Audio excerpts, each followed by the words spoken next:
지난주부터 이사야서 40장 이후로 이제 공부를 하고 있습니다. 자, 이사야서 39장까지는 구약에 해당되고 40장부터는 신약에 해당되고 그렇게 이제 생각하면 좋다고 그랬죠. 그럼 이제 40장부터 이제 오늘부터 배우는 이 41장 특히 여기서부터 예수님에 대한 예언이 노다지처럼 숨겨져 있어요. 이사야서.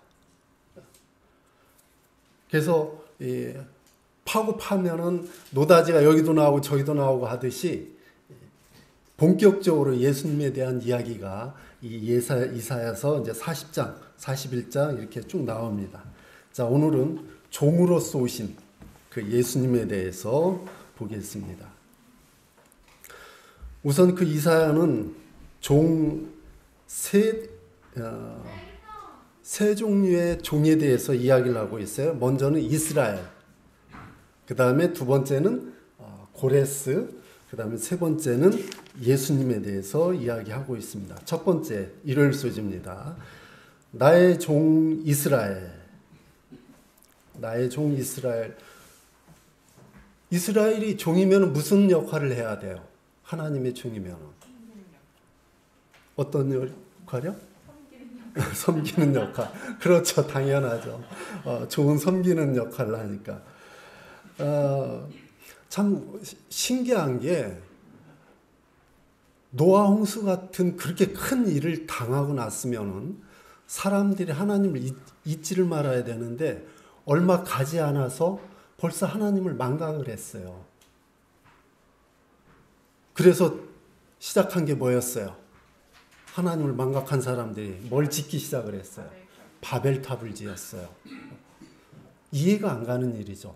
그렇게 큰 일을 당하고도 하나님을 금방 잊어버린다는 것이 이해가 가지 않습니다. 그래서 하나님께서는 이 망각하는 이 정신 치매에 걸린 우리 인간들을 위해서 한 사람을 선택을 했어요. 그래서 그 신실한 그 한 사람을 통해서 하나님을 계속 기억할 수 있게끔 그래서 선택한 사람이 아브라함입니다. 아브라함은 우리 그 기독교의 믿음의 조상이기도 하지만 이슬람교회의 또 조상이에요. 왜요? 아브라함의 두 아들. 첫째 아들이 누구였어요? 이스마엘의 후손이 이 아랍권이기 때문에 이 사람들도 아브라함을 숭배라고 해야 되나? 아니면 존경이라고 해야 되나? 어쨌든 자기네들의 믿음의 조상으로 섬기고 있어요. 기독교도 그렇게 섬기고 있지만, 근데 기독교는 엄밀하게 말하면은 야곱이 조상이 되는 격이죠.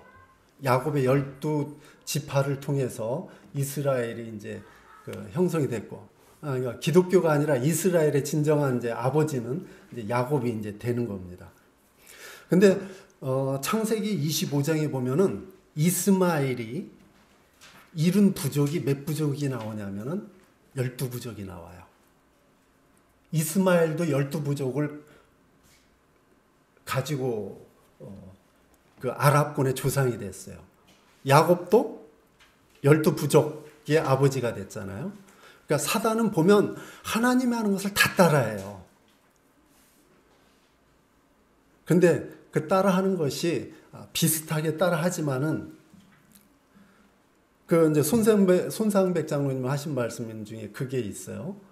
예수님이 이 땅에서 그 공생의 봉사활동을 몇 살부터 몇 살까지 했어요?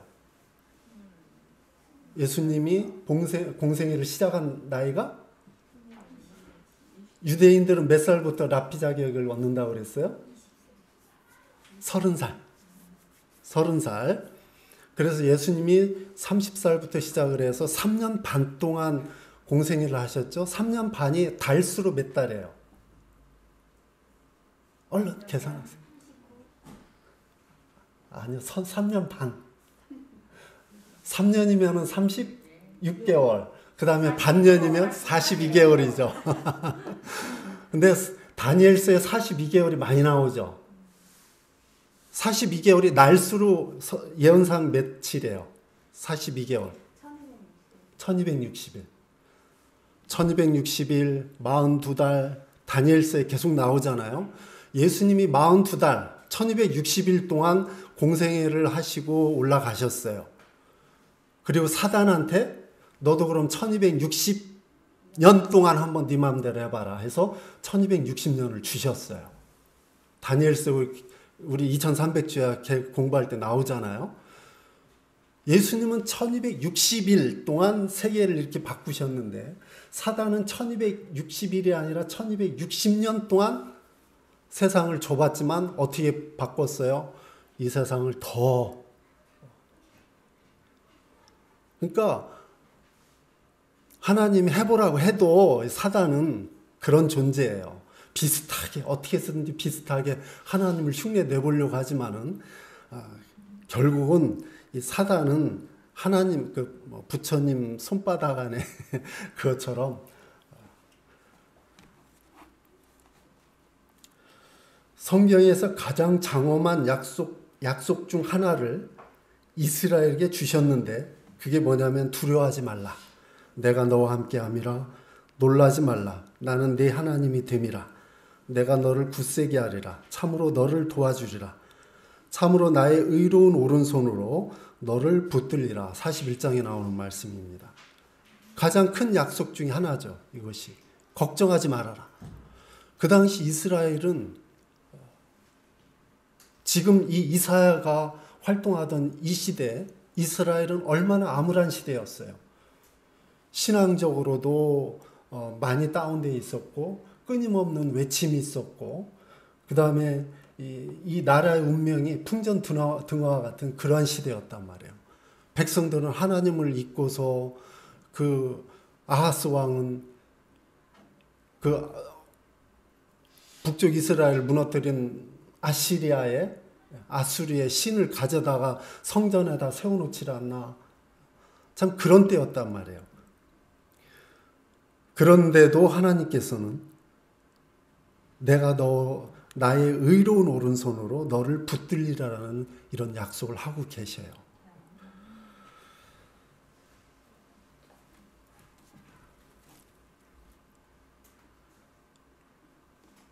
이 말씀과 다음의 성경절들을 볼 때 이스라엘의 기본적인 역할은 다른 민족들처럼 어떤 신이나 그 형상을 의지하기보다 참 하나님을 신뢰함으로 구원을 얻는 것이다.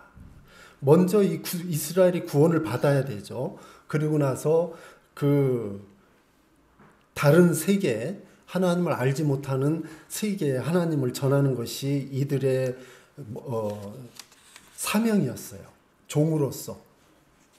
종으로서의 역할이었는데 이들은 그렇게 하질 못했습니다.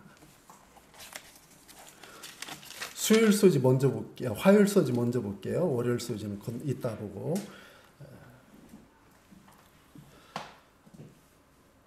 페르시아인의 또 종을 두셨어요. 메시아라고 했습니다.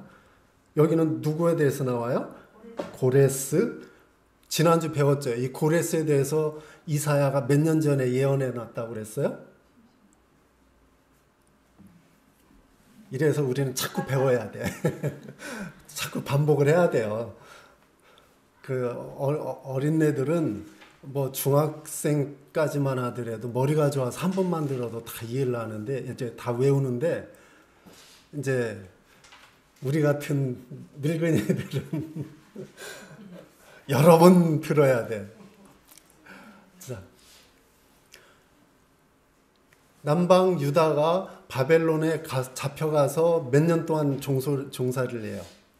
70년을 종사를 할 거라 그랬어요. 이것을 그 이사야는 지금 남방 유다 망하기 몇 년 전 사람이냐면 80년 전 사람이에요. 그러니 고레스는 앞으로 몇 년 있다 나올 사람이에요? 150년. 150년 전에 예언을 한 겁니다. 고레스에 대해서. 150년. 잊지 마셔요, 여러분. 이사야서 41장 한번 볼게요. 지금 또 물어보세요. 자, 이사야가 고레스에 대해서 몇 년 전에 예언을 해놨어요? 150년.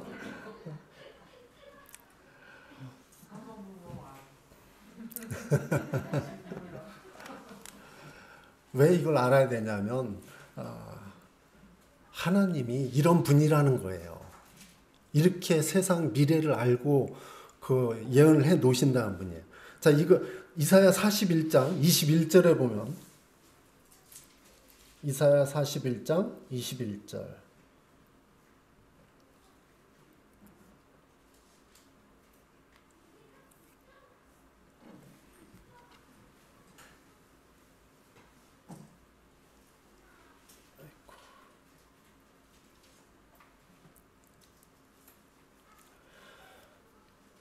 이스라엘의 왕이신 여호와께서 말씀하신다. 너희 이방 신들아 소송을 제기하라.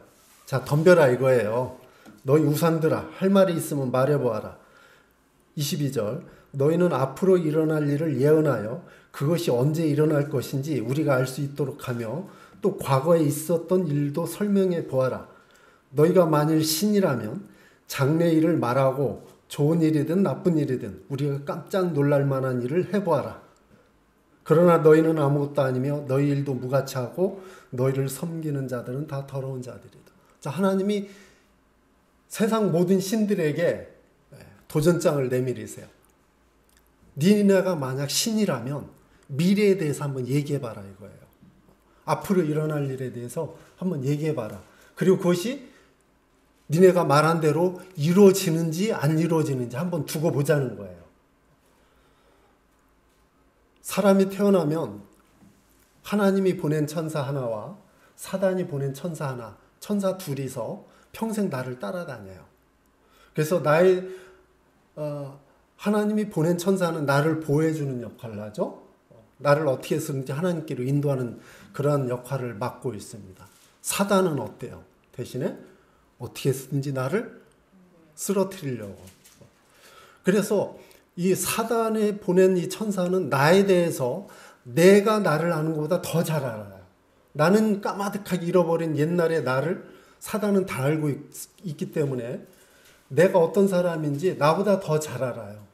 그래서 점쟁이한테 가면 뭐라고 그래요? 기가 막히게 옛날에 대해서는 다 얘기해 주죠. 내가 무슨 일을 했다는 거 점쟁이들이 다 알아요. 모르는 사람들은 와, 저 점쟁이 굉장히 신통방통하다. 굉장하다. 근데 사단이 알려주는 거예요. 근데 미래에 대해서 그 점쟁이가 얘기하면 어때요? 맞는 게 있어요? 거의 안 맞죠. 과거의 일을 가지고 짐작해서 말할 뿐이에요. 근데 하나님은 미래를 보시는 분이기 때문에 정확하게 말씀을 하신단 말이에요. 세상에 다니엘서 2300주야. 우리는 23초 후에 무슨 일이 있을지도 몰라요. 근데 2300년 동안 앞으로 어떤 일이 있을 거라는 것을 예언을 해놨어요. 근데 그게 어때요? 1년도 안 틀리고 정확하게 다 맞아 떨어졌단 말이에요.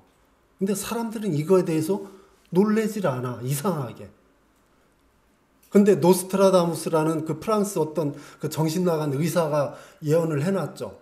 그 사람이 예언해 놓은 거 보면은 말도 안 돼. 웃겨요. 동방에 어디에서 빛이 있을 것이다. 이런 식으로 두리뭉실하게 해서 아주 그 사람이 100을 예언을 해놨으면은 아주 넉넉하게 여유롭게 봐서 20%밖에 안 맞아요. 나머지 80%는 맞지도 않아. 그러니까 크게 봐서 20%지 정확하게 보면은 몇 프로도 안 돼. 그런데도 사람들은 그 노스트라다무스에 대해서 열광을 하고 고등학생들 책 자습서 보면은 책 이름이 노스트라다무스야. 수능에 무슨 문제 나올지 다 알아맞히겠다 이거야. 말도 안 되는 거에서는 열광을 하는데 성경이 그렇게 정확하게 예언되어 있는 것에 대해서는 이상하게도 사람들이 눈을 닫아요. 사단이 그렇게 만드는 거죠. 성경의 예언을 보면서 우리는 진짜 하나님이 어떤 분이라는 것을 알게 되죠. 그래서 성경의 다른 부분을 믿지 않을 수가 없는 거예요. 예언이 없었다면 성경은 그저 우리가 어렸을 때 읽었던 옛날 이야기 책이에요. 설화나 이솝 이야기 같은 그런 옛날 이야기. 어떻게 사람이 물 위를 걸어 다니고 어떻게 물이 갈라져 있고 죽은 사람이 어떻게 살아나고 이거 그냥 그런 얘기만 성경에 있다면 우리는 성경을 믿을 수가 없어요. 그런데 예언을 보고 진짜 하나님이 진짜구나라는 것을 우리가 알 수 있는 거죠. 그래서 이 41장 우리가 좀 아까 읽은 말씀대로 하나님께서는 이 우상들에게, 세상 그 신들에게 자신 있게 이제 말씀을 하시는 거죠. 이사야가 고레스에 대해서 몇 년 전에 예언해 놨다고요? 150년 전. 고레스에 대하여 이르기를 그는 나의 목자라 나의 모든 기쁨을 성취하리라. 44장에 예언을 해놨습니다. 정확하게 고레스라는 이름을 부르며 그의 등장을 예언하고 그의 활동에 대해 묘사했다. 고레스는 바벨론의 북쪽과 동쪽으로 와서 기원전 539년에 바벨론을 정복했고 유대인들을 바벨론 포로 생활에서 해방시킴으로 하나님께 봉사했으며 예루살렘 성전을 중건하라는 명령을 내렸다. 이 고레스가 바벨론을 멸망시켰을 때 그 당시 다니엘 살아 있었어요. 어쩌면 다니엘은 그 당시 그 지역에서 굉장히 유명한 그 국무총리였어요. 그리고 그 인품이 훌륭했기 때문에 적군이든 아군이든 존경받는 그런 인물이었단 말이에요. 어쩌면 이 고레스는 이 바벨론을 정복한 후에 이 바벨론의 다른 그 벼슬아치들은 다 죽였을지 몰라도 다니엘은 보고 싶어 했을 거예요. 어쩌면 다니엘을 만나서 1대1로 이야기를 하는 도중에 다니엘이 이사야서를 보여줬을 거예요. 당신의 이름이 150년 전에 쓰여진 우리 책에 나와 있습니다. 고레스가 놀랬죠. 자기 이름이 딱하니 있는 것을 보고 놀랬습니다. 거기에 감동받아서 고레스가 당장에 무슨 일을 했어요? 해방령을 내렸어요. 바벨론에 의해서 잡혀온 이스라엘 이 포로들 전부 집으로 돌아가라. 해방령을 내렸습니다. 고레스가. 그리고 또 어떻게 했어요? 니네가 섬기는 신, 그 하나님을 섬기는 그 성전을 건축하라는 성전 건축령까지 내주고 어떻게 했어요? 또 바벨론이 그 히스기야가 자랑했던, 히스기야가 아파서 났을 때 바벨론은 그 당시 조그만 나라였어요. 맨날 그 아수르에 얻어 터지던 조그만 나라였거든요. 바벨론은. 그래서 바벨론하고 이스라엘하고 어떤 동맹 관계였어요. 아수르에 대항하는. 근데 이 바벨론이 힘이 커져서 아수르를 정복을 했단 말이에요. 나중에. 근데 이제 히스기야가 아팠다가 나았을 때는 아직 그 동네 북이었던 이 바벨론이 듣자 하니 히스기야가 병이 났다라는 소문을 들었어요. 그것도 기이한 방법으로. 그리고 자기네 나라 그 과학자들이 밝힌 거에 의하면은 해가 뒤로 10도 돌아갔어요. 그래서 신기해서 히스기야를 찾아왔었잖아요. 그때 히스기야는 하나님을 보여줬어야 됐는데 어떻게 했어요? 어리석게? 그 옛날 다윗과 솔로몬 왕 때 엄청 금이 많이 모였었잖아요. 그걸 창고문을 열어주고 그걸 자랑했어요. 그걸 보여주고. 바벨론으로 돌아간 사신들이 가서 뭐라고 그랬겠어요? 이스라엘 가니까 금이 산더미 같이 있더라. 나중에 바벨론이 큰 나라가 됐을 때 그걸 기억을 하고 이스라엘을 쳐들어와서 어떻게 했어요? 그걸 다 가져갔죠. 고레스가 그 성전에서 훔쳐온 그 금 그릇 같은 거 다 돌려줘라.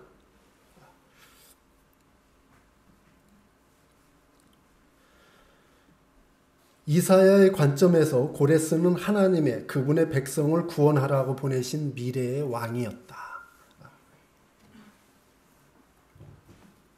고레스의 활동은 바벨론의 연대기와 키루스 실린더를 포함한, 이 키루스 실린더라는 게 뭐냐면 고고학적으로 발견된 어떤 그 원통형으로 된 실린더 모양 책이에요.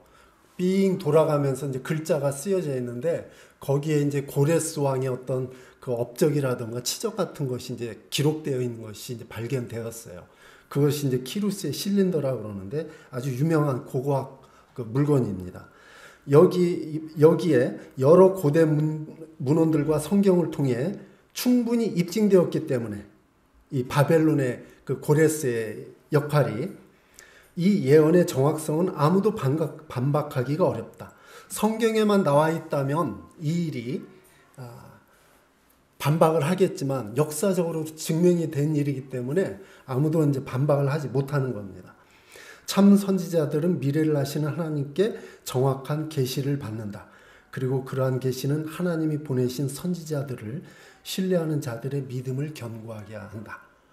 이렇게 과거의 예언이 이루어지는 것을 보면서 우리는 하나님에 대한 믿음을 가지게 되는 거죠. 예를 들어서 제가 이제 한 10년 후에 살다가 지금 이때로 그 타임머신을 타고 왔다고 쳐봐요. 지금 와가지고 이제 여러분들한테 이제 얘기를 해요. 몇 월 며칠 날 코로나가 이제 끝날 것이고 또 몇 월 며칠 날 무슨 일이 일어날 거. 그럴 때 여러분들 내 말을 들을 때 어때요? 코웃음을 치죠. 지가 뭐라고. 근데 그 날짜가 돼서 진짜로 내가 말한 것이 하나씩 다 이루어지면 놀래 자빠지면서 이제 내 말을 100% 믿게 된단 말이에요. 그래서 내가 앞으로 무슨 일이 있을 때, 무슨 일이 있을 거다 그러면 진짜인가 보다 하고 이제 그때는 이제 정확하게 믿겠죠. 하나님이 예언을 그렇게 깔아놓으셨어요. 그 하나하나 이루어지는 것을 보고 우리는 하나님의 진짜라는 것을 알고 성경 말씀이 진짜라는 것을 알고 그 다음에 성경에 나와 있는 믿지 못할 이러한 일들을 진짜라는 것을 우리는 확실하게 이제 믿게 되는 거죠.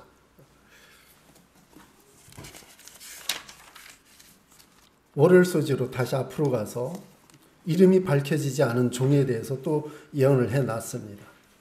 여기서 이름이 밝혀지지 않은 종은 예수님이에요.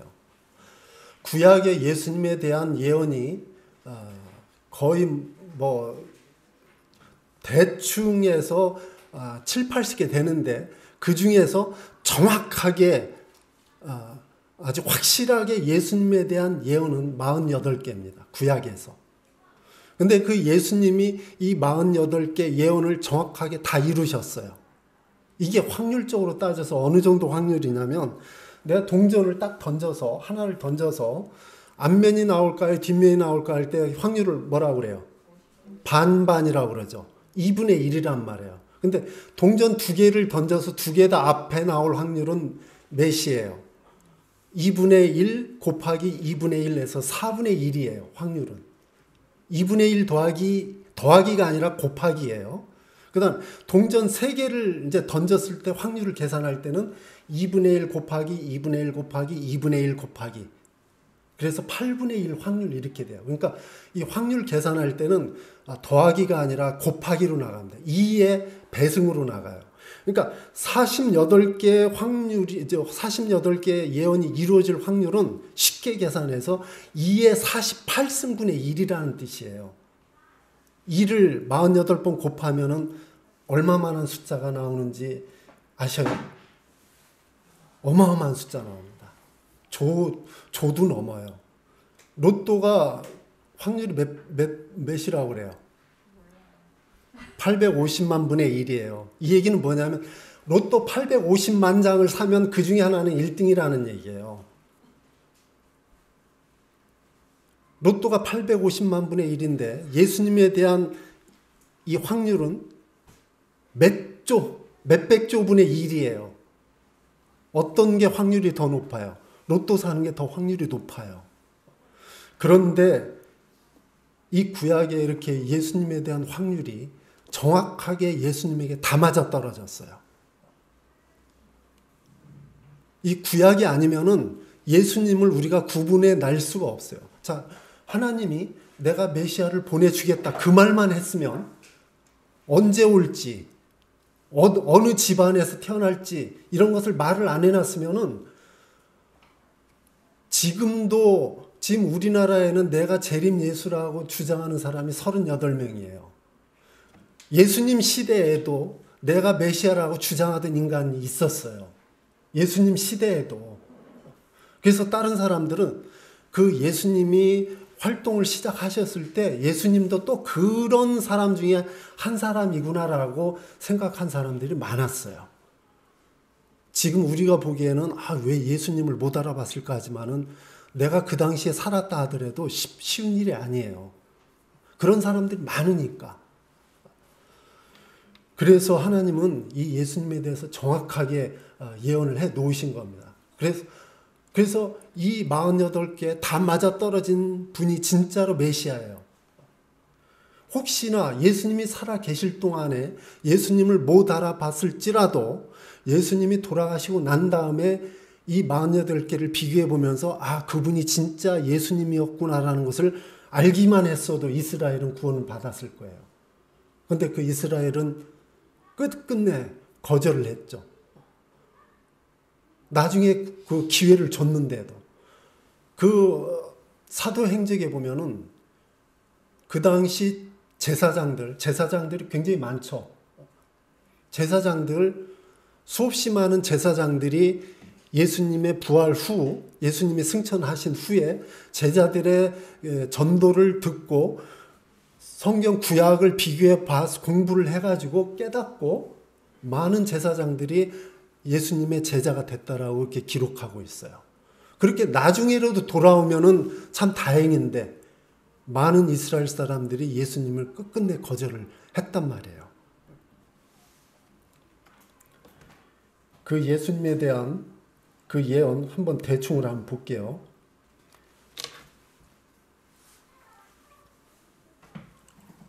미가서에서는 베들레헴에서 출생할 것이다. 그 다음에 이사야서 7장에는 처녀에게서 태어날 것이다. 그 다음에 예레미야 23장에서는 다윗의 혈통, 다윗 집안에서 태어날 것이다. 그러니까 우리나라에서 김씨 중에서 태어날 것이다. 그러면 우리나라 성씨가 많지만 김씨로 확 좁혀지잖아요. 그것처럼 다윗 집안에서 태어날 것이다. 그럼 다윗 집안으로 확 좁혀지고 그 다음에 다 베들레헴에서 태어날 것이다. 그럼 더 좁혀지죠. 시편 41절에 보면 친구가 배반할 것, 같이 떡을 먹던 친구가 배반할 것이라는 이야기가 나와요. 유다 이야기죠. 그 다음에 스가랴서에 보면 은 30냥에 팔릴 걸 정확하게 예언해놨어요. 실제로 예수님 은 30냥에 팔렸죠. 그 다음에 그 은 30냥이 어떻게 될 거라고 또 스가랴서에 나와 있죠. 어떻게 됐어요? 그게 토기장이 밭을 사는 걸로 나와 있잖아요. 그게 정확하게 기록이 되어 있단 말이에요. 예언되어 있어요. 그 다음에 십자가에 못 박힐 거, 예수님의 옷을 제비 뽑을 거 시편에 나오죠. 그 다음에 예수님의 뼈는 상하지 않을 거라는 것은 언제 또 예언되어 있어요? 출애굽할 때. 양을 잡을 때, 양을 잡아서 피를 바를 때 어떻게 하라고 그랬어요? 뼈는 상하지 않게 잡으라고 그랬잖아요. 그 다음에 시편에도 나와요. 뼈를 상하지 않을 거라는 것. 그 다음에 부자의 무덤에 들어가신다는 것이 이사야 53장에 나옵니다. 그 다음에 예수님의 사망 연도, 날짜, 시간 다니엘서에 나와 있죠. 정확하게 나와 있어요. 그 다음에 6월절 출애굽할 때 6월절 양 잡는 시간까지 알려주셨는데 그 시간이 결국은 예수님이 돌아가시는 시간이었어요. 이렇게 예수님에 대한 예언이 정확한 것이 48개인데 그게 다 이루어졌단 말이에요. 그래서 예수님은 하나님이 보내신 메시아라는 것을 누구도 부인할 수가 없는 겁니다. 우리는 성경을 통해서 우리가 이 시대에 태어난 것이 너무나 다행이에요.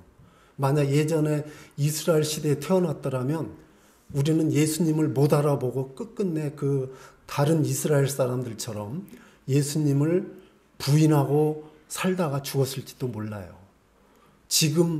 지금이니까 예수님을 우리가 정확하게 알 수 있는 거지 그 당시에서는 우리가 1979년도인가요? 그 박정희 대통령 죽었을 때 왜 죽었는지 그 당시 사람들은 몰라요.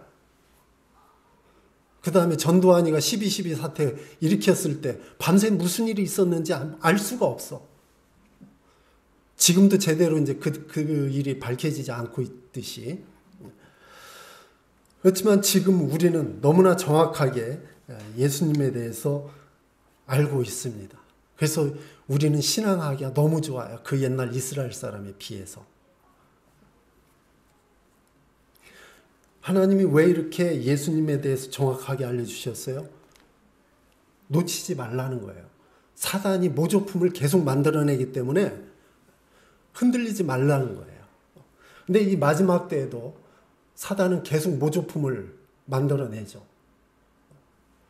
가장 큰 모조품은 이제 그 일요일인데, 일요일 시험령을 통해서 이 온 세계를 휘잡을 겁니다. 일요일 협령이 지금 내린 나라가 몇 군데 있죠? 대표적인 나라가 프랑스. 프랑스는 일요일 협령이 법적으로 내려져 있어요. 그 다음에 크로아티아. 그 근처에 몇 나라가 지금 일요일 협령이 내려져 있어요. 왜 내렸냐면은 노동자들이 그렇게 요구를 했거든요. 우리 쉬는 날은 편하게 좀 일 좀 하지 않고 쉬고 있는데 끄떡하면 상사가 불러서 나와서 일하라고 그러는데 우리 그거 싫다. 우리 놀 때는 좀 놀게 해달라 그래서 노동자들이 요구를 해가지고 일요일 협령이 법적으로 정해져 있어요. 그쪽에서는. 그래서 노동자들은 절대로 일요일 날 일 시키면 안 된다라는 것이 법으로 내려져 있어요. 그럼 일요일 협령이 내렸는데 그럼 지금 마지막 시대가 아니냐? 근데 성경상 예언은 미국에서 일요일 협령이 내려야 예언의 시작입니다. 미국에서 이제 일요일 협령이 내리면 그때부터 길어야 5년, 이 세계의 역사는 5년밖에 안 가요. 5년 안에 예수님이 재림하셔요. 그러니까 우리는 지금 단단히 준비를 하고 있어야 됩니다. 우리가 아무리 큰 고난을 일요일 협령 내린다 하면은 우리가 고난을 많이 당할 거예요. 유사일에 없었던 고난이 있을 거라고 그랬잖아요. 예수님이. 큰 환란이 있을 거라고 했단 말이에요. 근데 지금 단단히 마음 먹고 있어야 됩니다. 그 고난이 있을지라도 몇 년만 참으면 돼요? 5년만 참으면 돼요. 혹시나 그 안에 우리가 고난받다 죽는다 할지라도 몇 년만 있으면 다시 살아나요. 그러니 이까진 목숨 때문에 하나님을 버리는 그런 어리석은 일을 우리는 하지 말아야 돼요.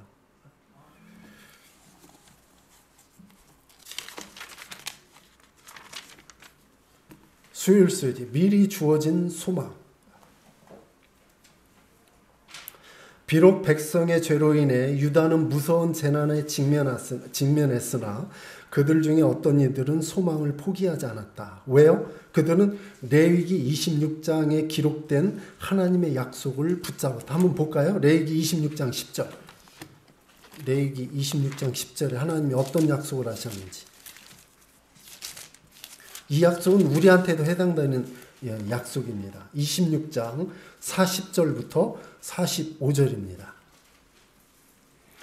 그들이 자기 죄와 그 열조의 죄와 및 그들이 나를 거스른 허물을 자복하고 또 자기들이 나를 대항하였으므로 나도 그들을 대항하여 그 대적의 땅으로 끌어갔음을 깨닫고 그 일에 그 할례받지 아니한 마음이 낮아져서 그 죄악의 형벌을 순히 받으면 내가 애국과 맺은 내 언약과 이삭과 맺은 내 언약을 기억하며 아브라함과 맺은 내 언약을 생각하고 그 땅을 권고하리라. 그들이 나의 법도를 싫어하며 나의 규례를 멸시하였으므로 그 땅을 떠나서 사람이 없을 때에 땅이 황폐하여 안식을 누릴 것이요 그들은 자기 죄악으로 형벌을 순히 받으리라. 그런즉 그들이 대적의 땅에 거할 때 내가 싫어 버리지 아니하여 미워하지 아니하며 아주 멸하지 아니하며 나의 그들과 세운 언약을 폐하지 아니하리니 나는 여호와 그들의 하나님이 됨이라. 너희가 아무리 어려움을 당할지라도 나는 너희들에게 한 약속이 있기 때문에 결국에는 너희들을 구원할 것이라는 이 약속. 이것을 그 옛날 그 믿음이 있던 이스라엘 사람이나 지금 우리나 같은 마음으로 믿어야 되는 거예요.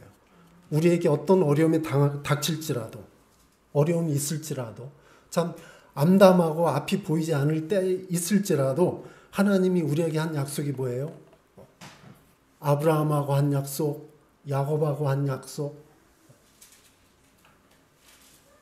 그 약속은 뭐예요? 우리를 구원해 주겠다는 약속 아니에요. 그 약속을 믿고 우리가 이제 지금 이 땅에서의 이 어려움을 견디면서 살고 있는 겁니다.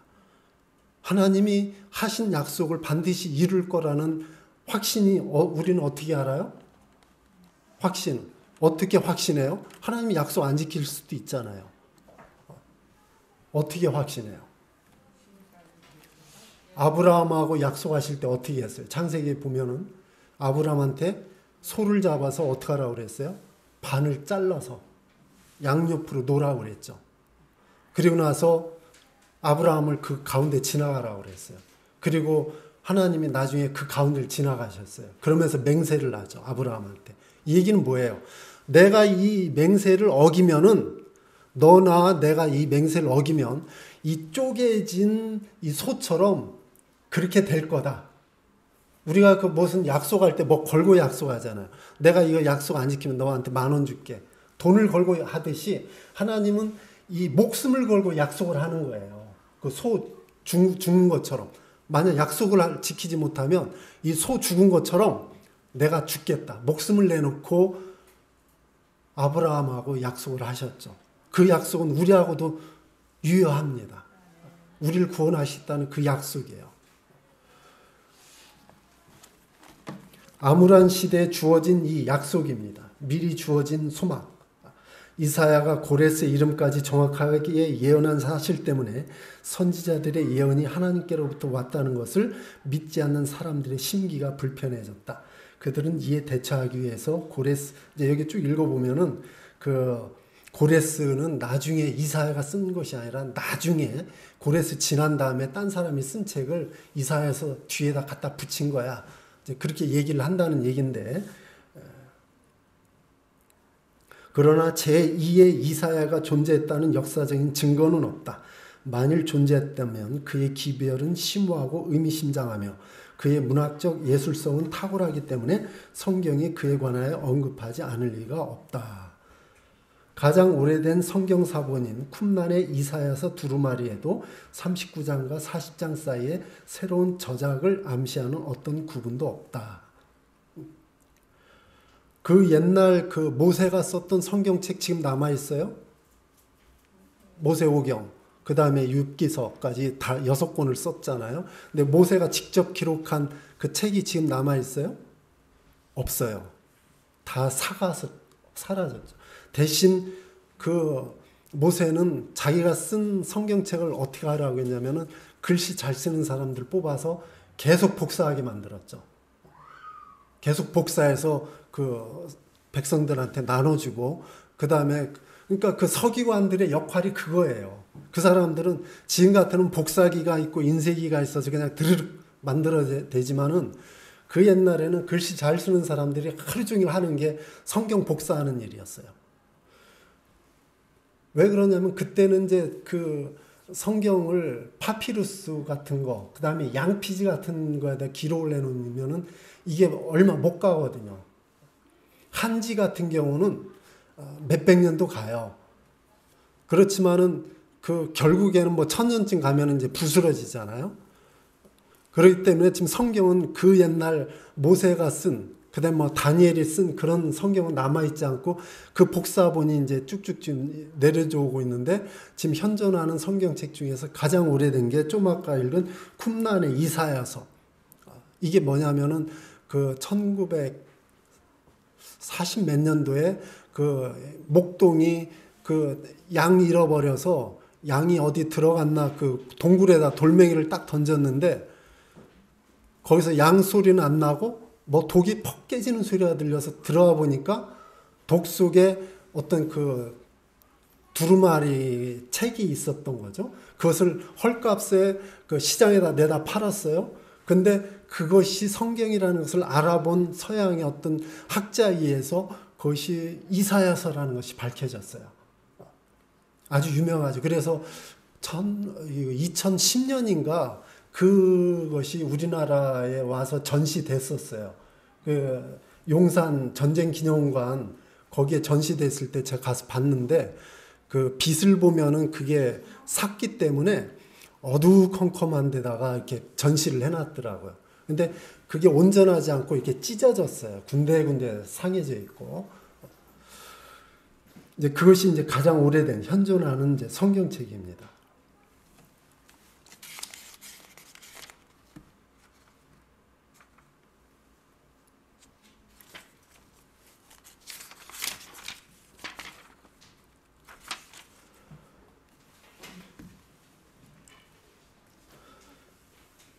결국 오늘의 그 교과를 통해서 하나님께서 우리에게 주시는 교훈은 뭐냐면 어떤 일이 있을지라도 결국에서는 세상을 구원하실 예수님에 대해서 이야기를 하고 계십니다. 영혼을 구원하는 사업에는 많은 기지와 지혜가 있어야 한다. 구주께서는 결코 진리를 숨기지 아니하시고 항상 사람으로 말씀하셨다.